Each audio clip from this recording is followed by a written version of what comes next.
Hey everybody, I'm Nolan Hoffman. Thanks for joining us here for East Texas in Focus. Let's get started with our topic. So same mission, very different challenges. In just a couple of days, classrooms across East Texas will be full again. And school leaders are already facing the pressure of a new year, from staffing to school safety to funding, enrollment and student success. The issues are big, but they don't always look the same in every district. A large school system has thousands of students and families to serve. A rural district may be spread across miles of East Texas with a very different set of needs. So what's ahead? Well, we're going to talk with two superintendents about what they're up against this year, what they're preparing for, and what success will look like when the school year ends. So this week we want to welcome Dr. Marty Crawford, Superintendent for Tyler Independent School District, and Shannon Arrington, Superintendent for ARP ISD. Hi guys, thanks for coming in on this important topic as school gets rolling again. Yeah, thanks for having us, Nolan. Certainly glad to be here and here with our friends from ARP, and certainly Tyler, ARP, pretty close to each other.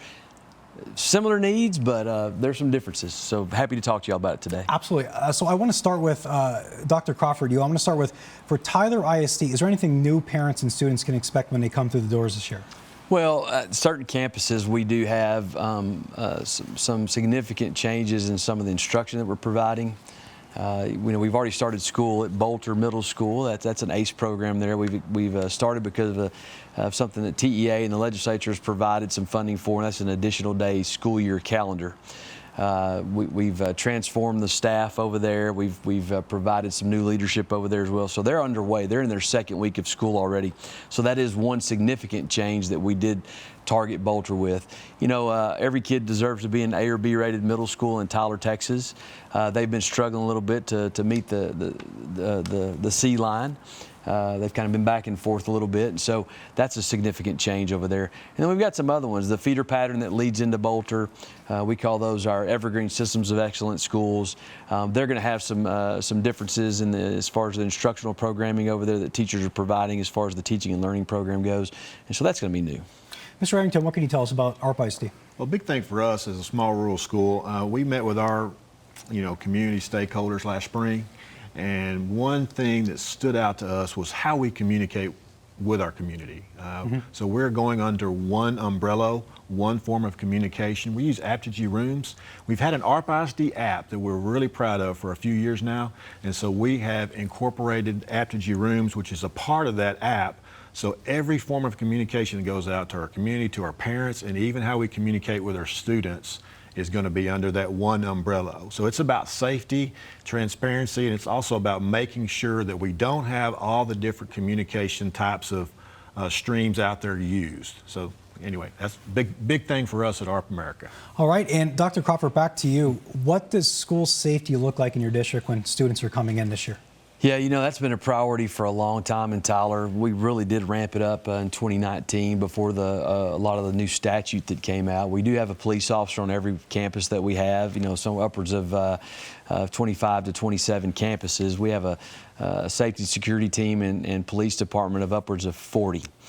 Which makes us the third largest law enforcement agency in Smith County behind the Sheriff's Department and Tyler PD. So we're certainly proud of that. We prioritize that. That is something that is always going to be prevalent with us. We just completed our every 3-year audit with the Texas Education Agency and passed with flying colors on that. So that's something significant to report to the community because of how we do things as well. So we don't back down and say that we're not going to address some of the issues that in regard to school safety and security, but we sure do emphasize it. Spend nearly $4 million a year plus in that realm of our budget, and that's a pretty significant pool for our budget.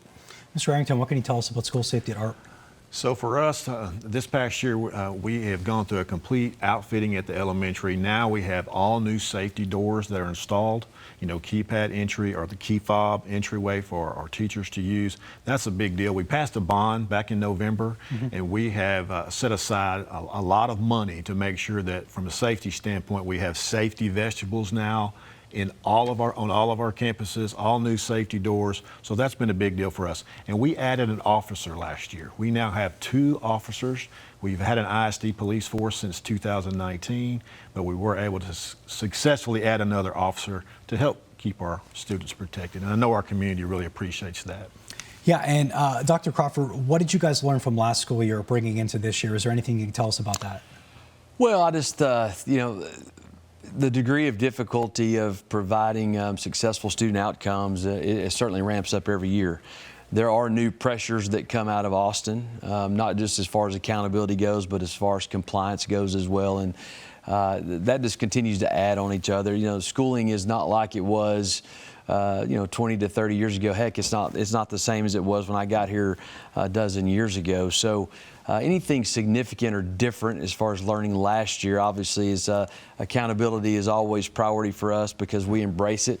The assessment system with STAR, it's valid and it's what you're measured against. And so being able to make sure you transform that in your culture and make sure you're embracing accountability and assessment, because what does it do? It does provide you data on whether or not students are getting first downs or moving the ball down the field so they can ultimately reach the final goal of graduation. So very proud of our graduation rate that outpaces the state, outpaces East Texas, and getting kids graduated across the state so they can live productive lives. That's just something that's always our goal every year, and nothing new as far as what we learned last year other than just trying to get better. All right, and Mr. Arrington, what can you tell us about that? Along the same lines. Yeah.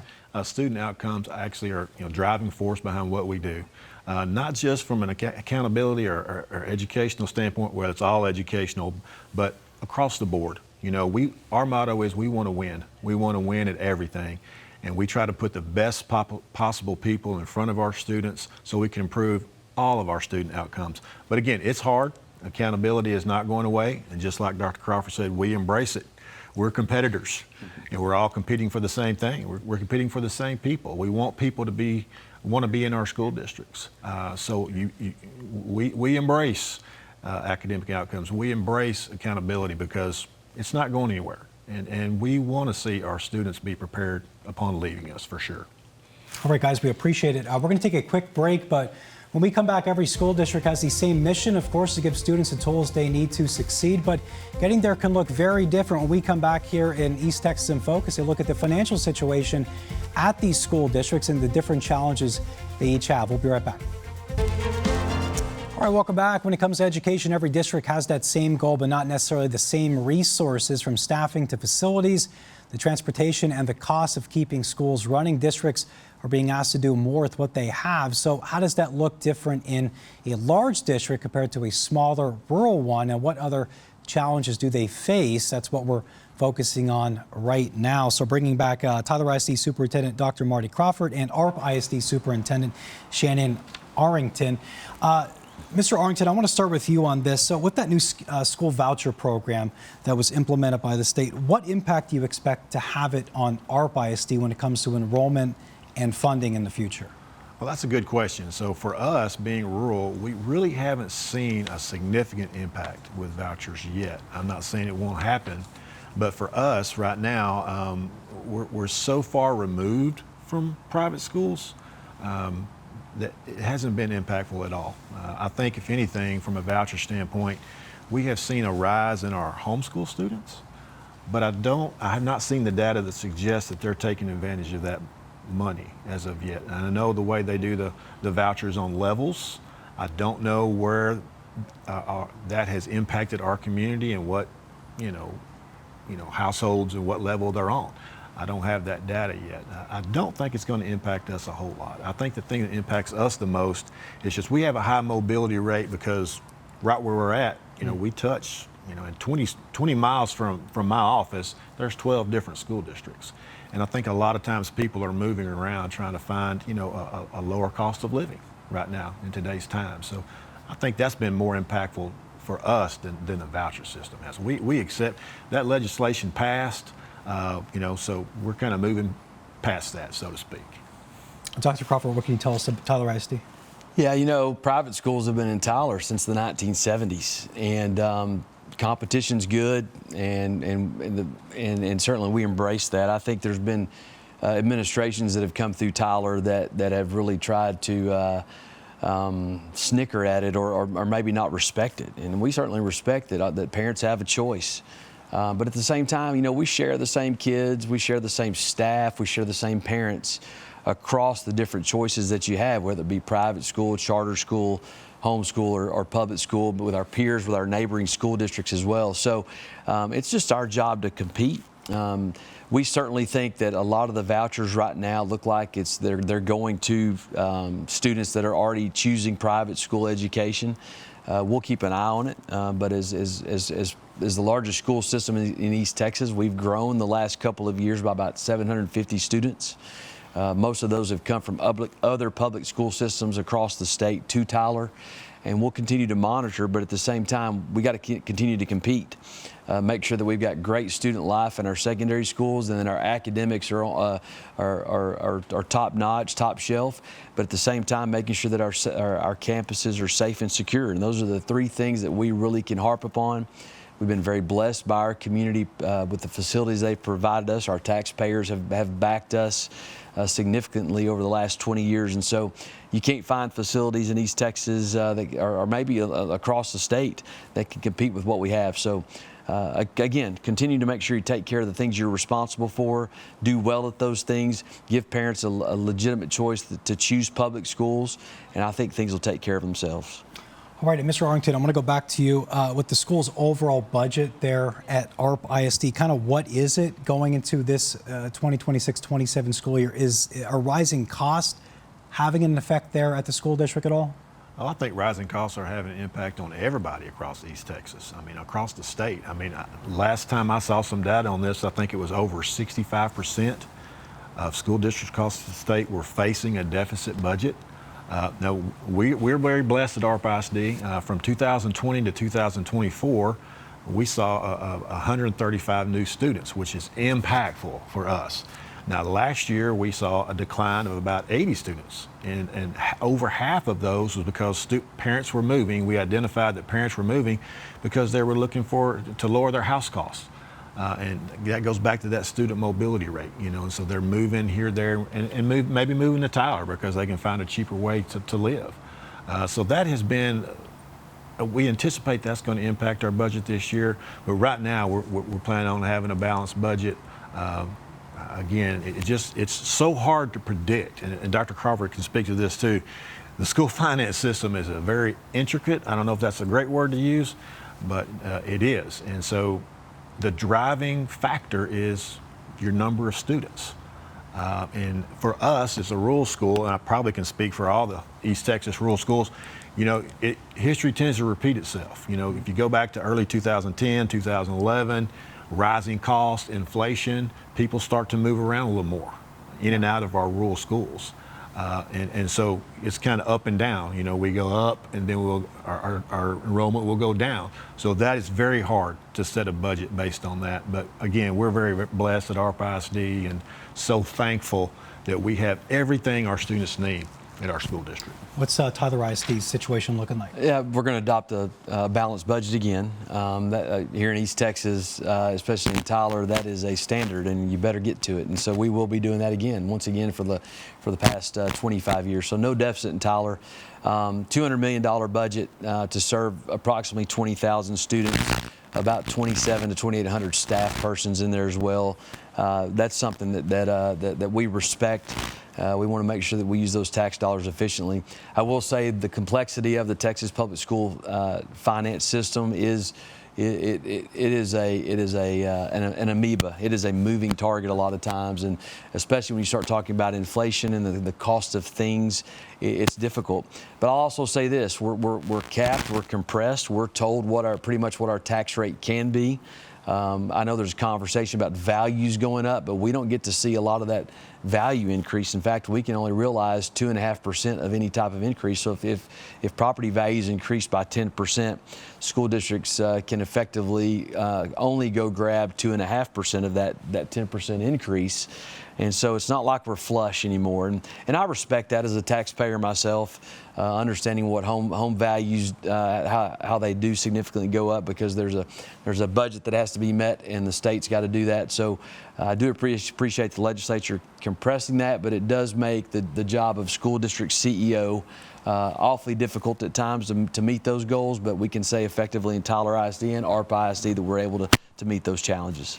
Okay, and when we come back with East Texas in Focus, how school districts are preparing for another year of student success, and also a note to parents out there. We'll be right back.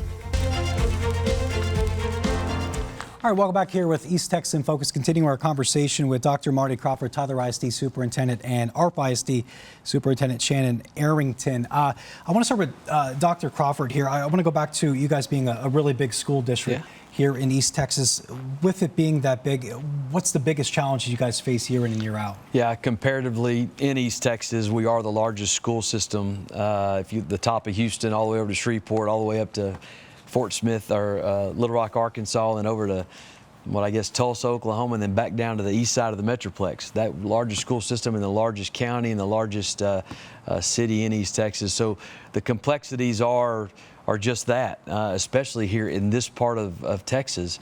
We have elements of rural education that we need to provide. We have elements of suburban education we need to provide, mid-urban education, and urban education. So, with 80% economically disadvantaged, 75% minority, certainly those things add a little bit of complexity. But at the same time, it's about educating students and making sure that they have the very best experiences that are coming through your public education system.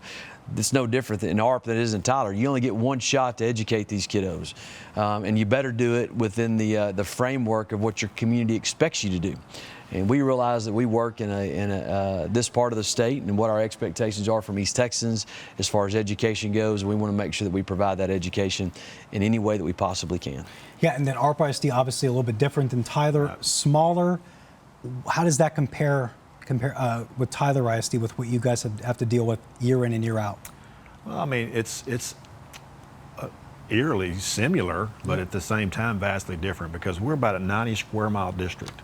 And so that it presents challenges for us, but we are so blessed because we don't have a very big town per se. The expectations are very high. I've been in ARP ISD for 30 years, and the expectations from the first day I started till yesterday and this moment have all been the same. We want to be successful. We want to win in everything that we do. So we're blessed to have such a community that supports us, and that school district is the very heart of that 90 square mile district. I want to switch over to student performance now. Of course, that's huge at any school. Is there anything Tyler ISD is doing to improve it this year compared to last year? Whatever the test scores were, how can you guys get better? Yeah, certainly. We actually scored better this past year than we did the previous year. That's always something that you're looking for, is continuous improvement. I think we went up 2 points. We'll go from an 81 to an 83 or 84. I'm not sure what that actual number is going to be. They haven't been released yet. We saw significant improvement in our A and B campuses. I think it's the most that we've had since we've actually, since the great accountability and assessment reset of 2023, I believe. So obviously every year whenever they release those, you're going to have areas that you need to work on. And we've got a few campuses that need to recover. We've proven we've been able to do that as far as accountability goes, and we'll continue to do the same thing this year. We've already got those identified with plans in place. What about ARP ISD on this subject? Same thing. I mean, we saw some improvement, but there's always room for more improvement. I think the big thing for us, and Marty can speak to this as well, is what's changing with accountability. We have this year to get ready for the new accountability piece, which starts in 27-28. So while we're focused on student outcomes for this year, we're looking towards 27-28, because that new accountability system, it's again, every 5 years or so, it ramps up and the expectations are higher. But this new accountability coming up is one of our main focuses. You have a year to get ready for it, and we will make sure our staff is ready and our students will be ready because they're ready. So it's a work in progress, but I think everybody across the state is kind of anxious to see how this goes, and you have a year to get ready for it. Yeah, and mental health, of course, is huge.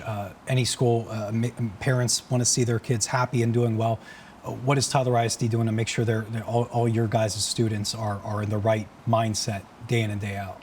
Yeah, again, accountability drives the conversation so much, but we want to make sure that students have a great student experience. And student life is an incredible thing. We've got a great council of PTAs that provide a lot of support to our campuses. We have an education foundation, and Smith County is so philanthropic, so benevolent with their dollars for what a normal budget doesn't provide.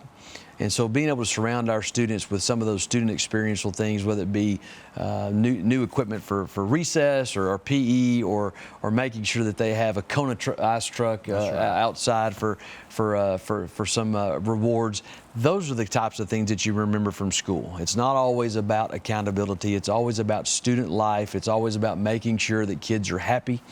And not putting so much pressure on them on the performance side of things that they don't remember what was going on. That's how we grew up in East Texas, making sure that we had those experiences. That's what we remember the most about as far as our individual teachers and our administrators loving on us and making sure that they're putting their arm around us and making sure that school experience is an incredible experience.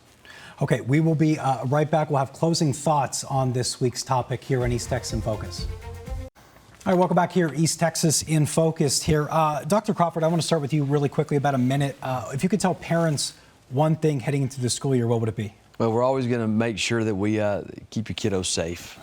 And that's where it starts. You can't learn if you don't feel safe, and we want to make sure that our kiddos are safe. And the other thing is, too, we want to make sure that we're pretty tight on discipline. You know, one bad acting student is not going to disrupt the learning opportunity for the other 22 in a classroom, and that is a standard that we have in Tyler. So we encourage you to encourage your students when they come to school to behave appropriately so that they can have the very best experience they possibly can, and so that their peers can have the very best opportunity that they can as well. Mr. Arrington, what can you tell us about ARP-ISD for that? Same thing. You know, our community has high expectations for the teachers that teach their children, and the teachers at ARP-ISD have high expectations for the students that they teach. So along the same lines of what Dr. Crawford just mentioned, having high expectations is a good thing in the United States of America, and I think that's important, and we're no different than any other school district. I mean, we face challenges every single day, but at the end of the day, I think it's important to be competitor, to compete, to have discipline, show respect to authority, all those things. And we're really excited to see our kids come back. It's an exciting time of year for me, for all of our staff. I mean, you know, all the things going into, you got volleyball going on, kicking off, you got football, band, FFA. Those are our big extracurricular things at ARP-ISD. And to have the students back over the last couple weeks and seeing them back, it makes it so fun. And we are ready to get this school year started. All right, there you have it. Thanks so much, guys, for coming in with this East Texas in Focus. We'll see you back here next week with much more topics around East Texas.